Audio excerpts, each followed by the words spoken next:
Bareskrim Mabes Polri resmi menetapkan mantan Direktur Utama Boswa Corporindo sebagai tersangka kasus dugaan tindak pidana sektor jasa keuangan. Direktorat Tindak Pidana Ekonomi Khusus Bareskrim Polri menetapkan Sadikin Aksa sebagai tersangka setelah proses gelar perkara dan memperoleh 2 alat bukti yang cukup.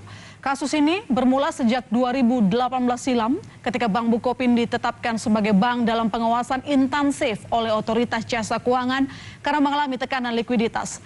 Dalam upaya penyelamatan Bank Bukopin, OJK mengeluarkan kebijakan berupa surat perintah pemberian kuasa khusus kepada tim Technical Assistance dari BRI untuk menghadiri dan menggunakan hak suara dalam RUPS LB, tetapi diabaikan oleh Sadikin Aksa.